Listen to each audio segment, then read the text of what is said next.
रात का अंधेरा घना हो चुका था। चारों ओर सन्नाटा पसरा हुआ था। केवल झींगुरों की आवाज और कभी-कभी जंगली जानवरों की दूर से आती हुई गुर्राहट सुनाई दे रही थी। राजा विक्रमादित्य अपने घोड़े पर सवार एक सुनसान जंगल से गुजर रहे थे।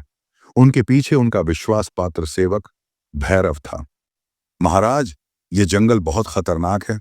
कहा जाता है कि यहाँ बेताल का वास है। भैरव ने डरते हुए कहा।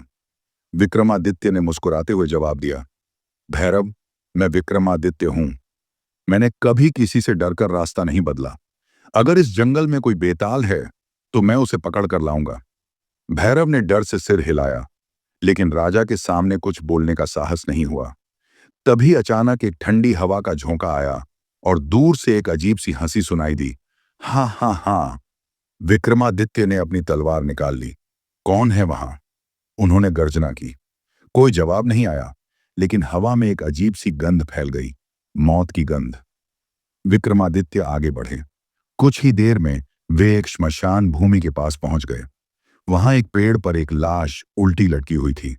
उसके बाल बिखरे हुए थे और आंखें खुली हुई थीं, मानो किसी को देख रही हों। भैरव ने डर से कांपते हुए कहा, महाराज, यही तो बेताल है। चलिए यहां से भाग चलते हैं। लेकिन विक्रमादित्य ने उसकी बात नहीं सुनी। उन्होंने पेड़ के पास जाकर उस लाश को देखा। तभी अचानक, राजन, तुम मुझे ढूंढ रहे हो?